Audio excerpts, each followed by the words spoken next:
Folks, welcome back to another edition of the Strategy Session. I'm your host, as always, Rick Wilson, joined as usual by my good friends Joe Trippi and Stuart Stevens. We are here to break down a few of the things going on in the climate right now politically and give you some insight and perspective on where we see the map. And guys, I've been telling my Democratic friends this. I did a live earlier today about this. Yes, the last week, 10 days on the electoral front have been ugly and painful, but the dominant reality of this campaign season still is that Donald Trump is the weakest possible position that we've seen a president in a very long time. I want to lead off with that and talk to each of you about the numbers we're seeing now with Trump having 70% disapproval on the economic front, and wrong tracks numbers are now in the mid to high 60s, and some are even in the low 70s on the wrong track. Tell me where you guys see the battlefield right now, despite the bad news on redistricting this week. Joe?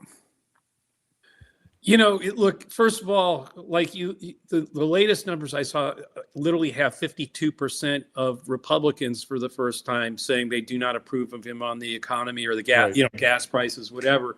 So that's the first time I've ever seen in the entire time since it came down the escalator, Republicans, a majority of Republicans disapproving of anything related to Trump. So that's just how bad it's gotten. Right. But the other thing, look, on the redistricting thing, I have a little bit different take. First of all, they're going to try to erase all those black voices in the House. That's clear.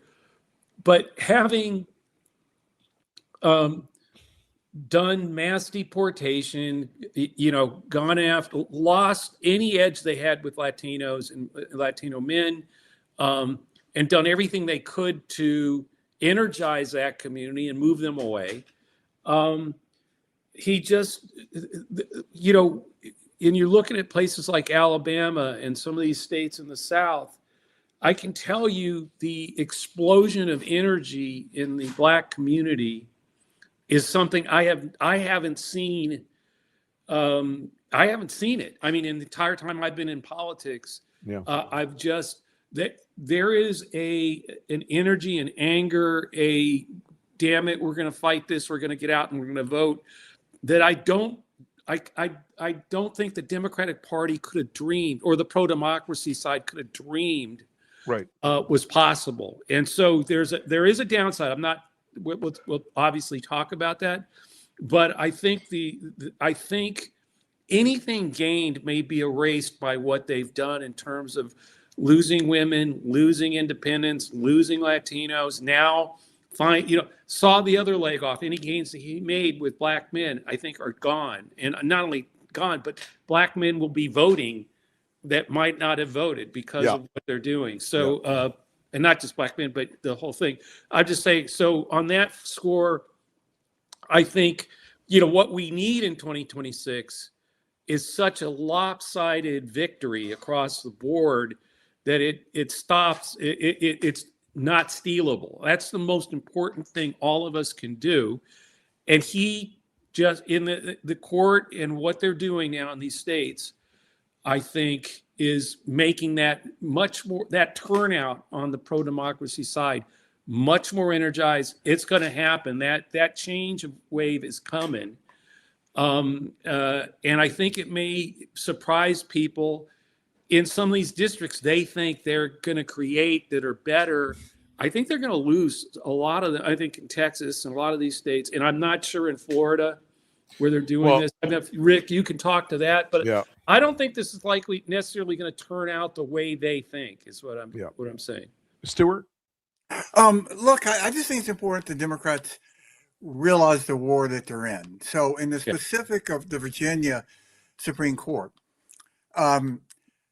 as has been pointed out, the state legislature does have the ability to lower the retirement age, which would vacate the Supreme Court of Virginia and then appoint a new Supreme Court. And if I was in the Virginia legislature, I would vote for that son of a bitch in a heartbeat. Immediately. Because I just think that, I go back to that, the analogy, the guy who was running American intelligence after World War I ended a lot of our intelligence saying that gentlemen don't read other gentlemen's mail. You cut to 1945. That same guy is now Secretary of War when it really was a Secretary of War. And he's picking out which cities to drop nuclear bombs on in Japan. So I would just urge Democrats, if they could just get to that stage faster. Yeah. And why did he change? He changed because the world changed, and he realized the world had changed. And that's what Democrats need to do as well. I think that's so true, Stuart. And look, I've had so many questions this week for people about the redistricting stuff in Tennessee coming up now. You know, I think they're poking the hornet's nest in Alabama by doing this. I think they really are. And you know, it really puts the lie, Stuart, to the thing that a lot of our people were for years and years like, oh, we've grown out of the Voting Rights Act. We don't need that anymore. No one would ever take away black representation. That's just all. We're well past that now. But the millisecond that court ruled, every state that has Spanish moss on the trees has tried to redistrict black voters and black members out of their offices. But you know, Rick, what's going on? The thing that's more energizing about this, beyond all that, with everybody, particularly like when I'm seeing in the southern states that I'm seeing stuff come back from and responses, is that wait, you called special sessions all over the place. You didn't call them to lower gas prices or to expand Medicaid or do a health damn insurance, thing. Nothing. Yeah, a damn thing. Health insurance, a damn thing. No, we can't do. No, Epstein files. No, we're not having some. We're not doing a damn thing. Let's slow walk the Epstein files. Got to slow walk that. We've watched them slow walk it for a long time now. But oh man, emergency, urgent. We got to rush in and hold a special session to take black seats away. I mean, that's what I'm saying. I don't care you're white, black, right, left, anything. Everybody out there can see this for what it is. It's not redistricting. This is racist crap to roll back to Jim Crow days with the partisan patina that the court allows it to, called that it was said it was okay to do. But no one out there, I think had they not one of these legislators doing a special session to deal with what anybody in America is really dealing with right now in terms of just being able to make it from one paycheck to the other, that wasn't on anybody. That wasn't a big concern. I think we got Trump saying he doesn't even think about the economic problems that Americans have. Let's play that clip. I think that's a mind-blowing clip. I don't think about American financial situation. I don't think about anybody. I think about one thing. Well, you got to say it's honest. Yeah. He talks about he cares about gold dust buried under Fort Knox and under Fort God knows what else. I mean, he is. I don't know if you guys followed. I guess it was night before last. The guy is up all night now. He deranged last night. It was last night. Deranged Truth Social posting all night. Like 45. Long. Yeah, like that. I mean, guys, if you tweet 45 times a day, you need help. I used to tweet that much. I needed help. It was a cry for help. And he is so off the rails. And I want to put this again in perspective for people. The bad things they're doing with redistricting do not outweigh the terrible nuclear economy that Trump has built. Right. It is radioactive waste in this economy now. And that is why I wrote a piece yesterday called the coming election takeover, because there's this pattern. We've all seen it. Trump makes a joke. And then people go, oh, God, you can't say that. That's outrageous. And then MAGA says, he's just owning the libs. You have no sense of humor. And then they say, but he had a point. And then it's a law. So the stuff he's saying about the election takeover, I want people to take it seriously. As you said, Stuart, Democrats need to fight the war you're in. I wrote a lot of prescriptive things in this piece. Yeah, like, pull up that piece. Yeah, a guidebook. It's on the front side of the paywall. It's a free piece.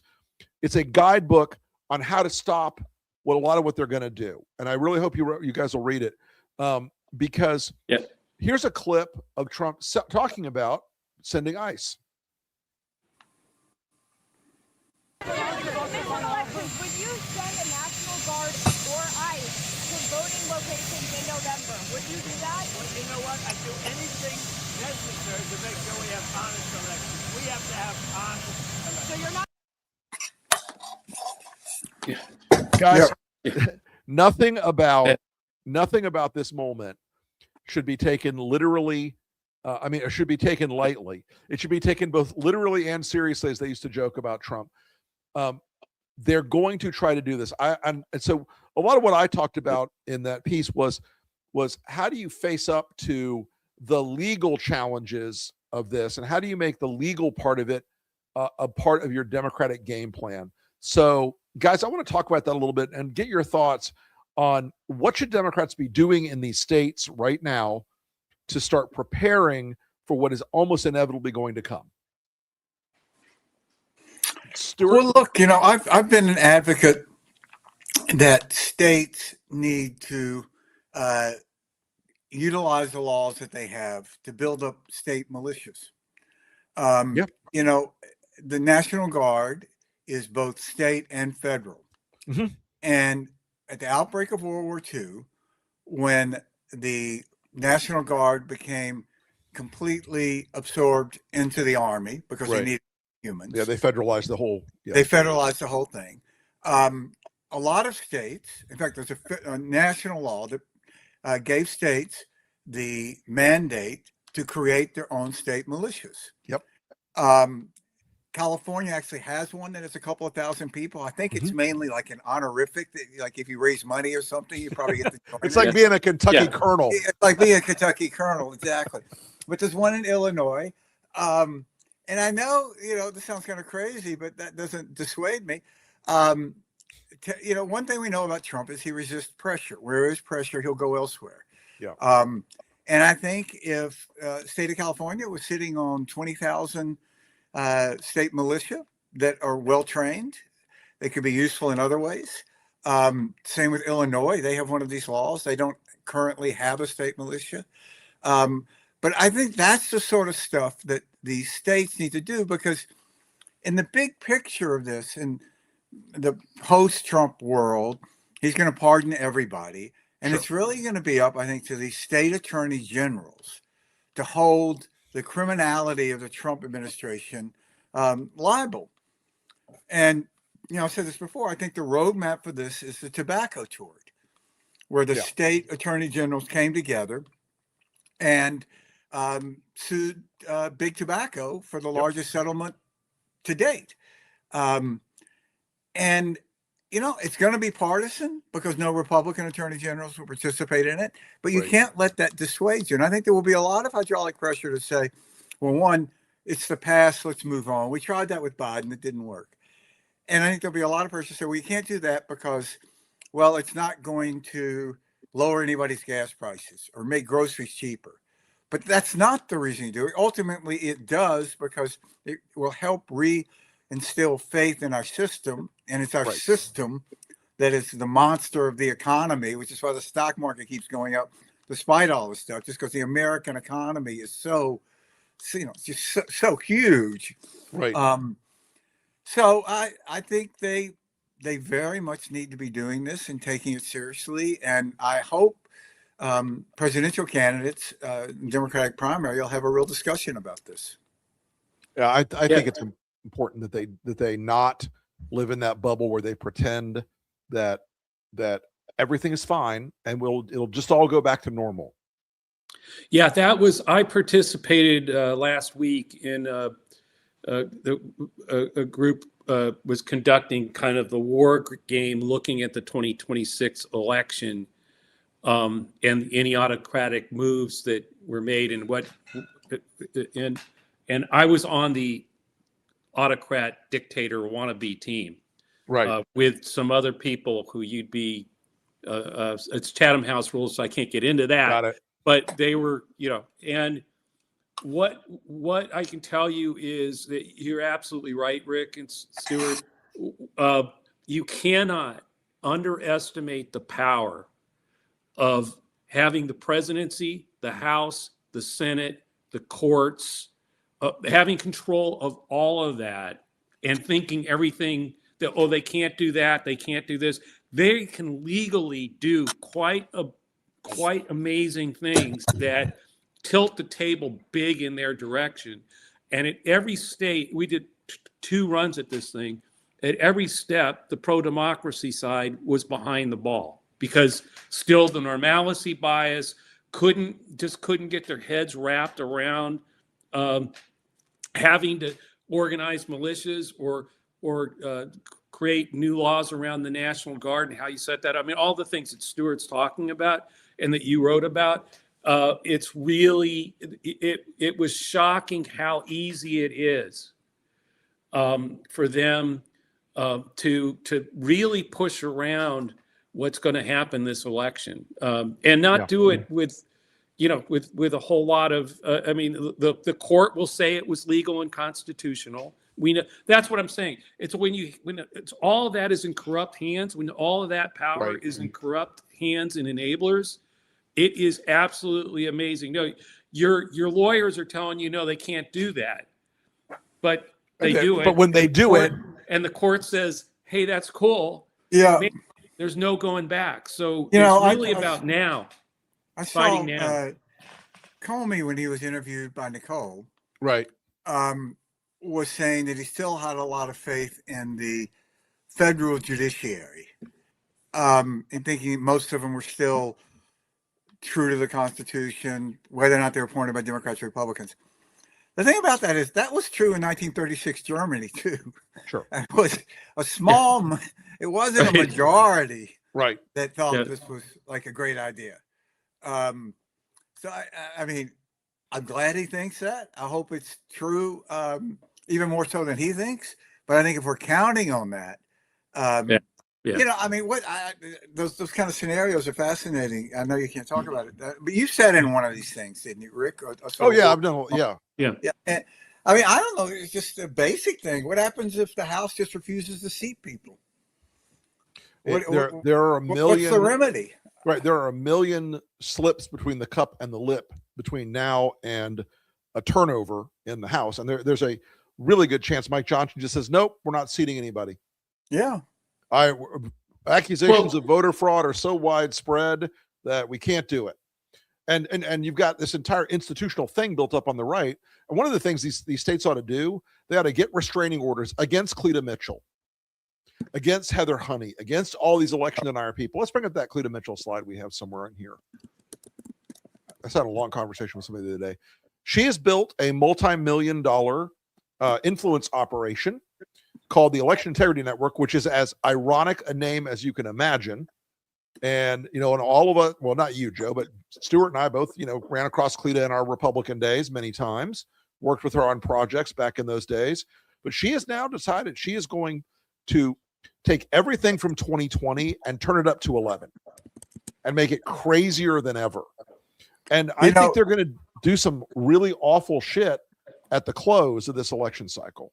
Yeah, you know, I mean, it's extraordinary that Cleta Mitchell was not indicted in Georgia, because in that Oval Office, when Trump is... She was on that call. Talking to the Secretary of State, and you can hear her where Trump's saying, well, you know, not that she's going, no, ask for the votes. She's like coaching Trump. Right. I was just astounded that she wasn't indicted and disbarred like a lot of those characters around Trump. The Jeff Clarks of the world. Yeah. But, you know, this is largely being funded by the same people who brought us to Federalist Society. Mm-hmm. And this is their new project. Yep.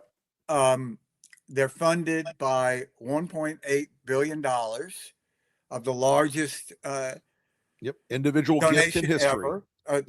A small, apparently highly successful electronics firm owned by one man gave all his stock. They transferred that stock to a trust, which was drawn up by a former clerk of Clarence Thomas's in his living room in Salt Lake. Yep. It was then sold to an Irish holding company, which means the money went to the trust, which saved them billions in taxes. Yep. And that's a lot of fucking money. Well, And- it kicks off some enormous amount every year. That's which is what Leonard Leo and these folks are using now for these operations. And it's, I mean, they are clearly showing you what they intend. They're going to use every tool in the toolbox this November, which again goes back to we have to crush them at a level they have never imagined being crushed before. That was the biggest pickup that I picked up is like, look, the legal stuff, there's going to be legal things that Elias and other people can do out there, and they need to be on top of it. Yeah. But what can you do? And the only thing, the thing that really matters is organizing the biggest turnout and the biggest vote that we can. So to get everybody out there, that's what all of us need to be doing, is to get that vote up, and to, heads down, forget about, if they pull off this redistricting, fine, that we got to get that many more people out to win that district. But if we do that, that was the thing that was the thing that turned it more towards the pro-democracy, towards, beating these guys, was people actually organizing like voter militias to put themselves in between the polling place and ICE. I mean, literally more of us actually being out there present and not just voting, but being part of the eyes and ears that make the noise to stop this from happening. That's the most important thing any of us can do. It really is I think the volume of public protest and public pressure on your Democratic state leadership and Democratic local leadership is really important, folks. Don't just think you're going to call your U.S. senator. You need to call your local Democratic county commissioner and your Democratic mayor and the Democratic sheriff, because these people are coming at every level. And I think it's really important that they hear from people very directly. Yeah. So, I want to say one other thing. We had Trump saying that today. He referred to the redistricting thing. Let's play that clip of him calling it a wonderful process. Who are confused about the changing maps, the changing dates, and to African Americans concerned that this is going to draw black members of Congress off the map. What do you say? Well, I think it's been a wonderful process. They've been. That ad writes itself, y'all. That ad writes itself. I mean, I literally am not above doing Edmund Pettus Bridge, Jim Crow, dogs and fire hoses footage over that clip, because that's exactly what he's doing. Yeah, no, and it's a wonderful process. Jim Crow's wonderful. Yeah, you match that with I don't pay any attention to the economic problems of average Americans. And by the way, I think getting rid of black representation is a wonderful process. And now that today we have in the news that inflation is at 3.8% and food inflation is at 11.1%. Heck of a job, Donnie. I really think if we do something about this, Rick, we really should tie in the fact we don't talk about this how much our immigration regulations, rules, system now is predicated on favoring white people entering the country. The oppressed South Africans, those poor South African farmers that are coming in.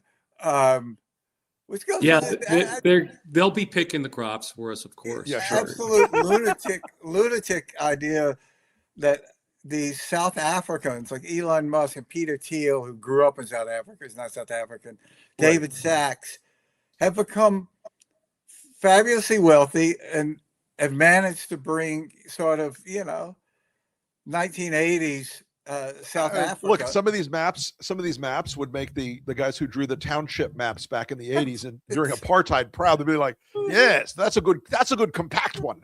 That's a good township there you've drawn. Well, the biggest danger again in this exercise was the way capital and autocracy are aligned and working together to get this all done. It's literally the subject of my new book. Right. And that the most important thing, the other piece of this that we all need to start thinking about is how can we create enough economic pressure to make some of that capital say, I'm not going there. Well, as of right now, they're still all in. Yeah. But I think that's a good point, Joe, is that they have not felt any significant brand or economic pressure and in the last few years on that. And we did that very successfully back in 2021. Yeah. After January 6th. That's right. It is With not. Toyota, We got Toyota and AT&T and a bunch of other people to stop giving money to the Republicans for about a year and a half. And we got to get back on that. I mean, that was one of the things that I just, any insight from the two, runs that we did was if we splinter the capitalist, just get some splintering going on with corporations, that ends it for them. I mean, that's that and us turning out big. It's those two things. And I agree with the militias and other things that Stuart and you were talking about. And we got to flood the zone with legal preemptive legal action. Again, I would get a restraining order against Cleta Mitchell, so she can't come to your state. I love that. She's there to commit a crime. She's there to try to steal your vote. And the novel legal theories on the right that are accepted, and people go, "Oh, that's crazy," but I guess they can do it. Well, and this one has the advantage of being true, and that she will try to steal your vote. 100%. We should do a whole thing on Cleta Mitchell because her history, so crazy. She's from Oklahoma. Yep. And there was a moment in time when she led the ERA movement. Yes. In Oklahoma. Right. That's correct. And then 1974, I think she was in the House there. Yeah. Something like that. And then some things happened in her personal life that seems to have sort of radicalized her to the right. Yeah, a bit. And I think America deserves to know more about Cleta Mitchell. She's flying under the radar screen right now, but not for long, my dears. All right. Well, folks, listen, go ahead, Joe. Yeah, I was going to say in the chat, it brings up a good point about, the trip to China and getting back to capitalists all being on side. You look at who this is all. That's why all these guys are traveling with him to China. Elon, all of them. Look, Elon's largest factory in the world is in China. It's in Shenzhen. Yeah. The largest factory that he owns anywhere in the world that makes precursor parts and batteries for his vehicles all over the world. Which I think is the largest factory in the world. I think it is. Yeah, right. Yeah. I think it's like an astounding. And no one wakes up and goes, "Hey, is this guy conflicted in some way?" And Tim Cook, proving once again you can't trust anybody from Auburn. Yeah. They're, they make iPhones. Definitely not Tuberville for sure. In China, it's double whammy. And Qualcomm, their biggest customer is in China. This is everything that the right once ranted about globalist. Yes, and you've also got Steve Schwartzman. You've got the CEOs of MasterCard and Visa. You've got you've got if people stopped using MasterCard and Visa, it's stuff like we have to start focusing on things like that. The symbolic power of reminding these people that they're taking a trip with Donald Trump to China, where Donald Trump is about to get rolled. He's about to screw over our allies in the region. I can tell you, I was emailing with somebody in South Korea today that I've known for a long time, who said, "We're just going to sit here on tenterhooks because every time he's in the region, something can go wrong." And he likes China, he likes North Korea, he doesn't like Taiwan or Japan or South Korea or Vietnam or the Philippines or Australia or New Zealand or any of our other allies. He hates everybody except the authoritarian side of the equation, and they're all in a very nervous position right now. Yep. So, well, folks, we'll get to some more coverage next week after we get back from after Donald Trump gets back from China after having his pants pulled down in the in the forbidden kingdom, the celestial kingdom. He is gonna he's gonna embarrass us. Just be ready for it, folks. It's not going to be pretty. And he'll be tweeting his rage tweets will be coming during the day while he's over there. So should be great all around. So all right, folks, thank you so much for watching the strategy session. As always, we'll see you again next Tuesday. Thanks, everybody. Thanks all.